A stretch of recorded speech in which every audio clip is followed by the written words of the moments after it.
Thousands gathered at the state capitol in Austin this weekend and marched the streets to demand an immediate ceasefire in Gaza. Yeah, attendees also called for an end to both U.S. aid to Israel and to what they call a 17-year siege on Gaza. Fox 44's Renako G joins us now live in the newsroom after attending Sunday's protest to share what both Israelis and Palestinians want heard as the war rages on. Renako. MG and Adam, these are dark hours for both Palestinians and Israelis, but they are doing their part to advocate for their own. Who is the revolution?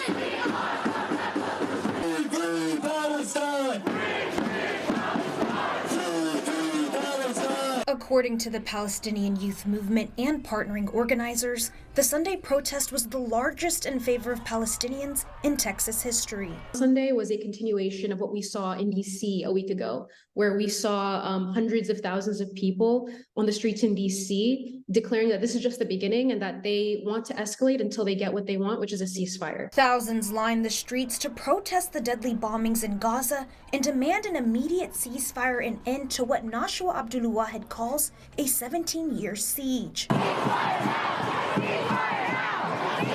Conversely, Israelis like Dorit Hildenberg, who moved to the States just 2 months before the war started, are fighting for the return of Israeli hostages. It's humanitarian tragedy. I mean, we live in a horror situation for the past 38 days. I think that Israel won't be the same. Now!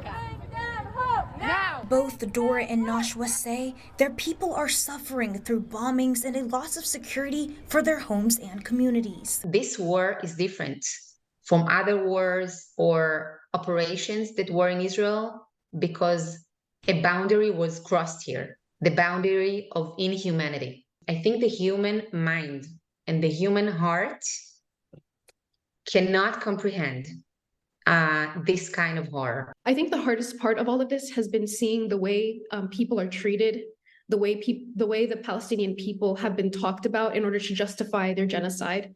What we've seen is the worst of humanity in Gaza. Both say no one's life will be the same once this war comes to an end, but they will stand in solidarity with their own. Live in the newsroom, Renako G, Fox 44 News.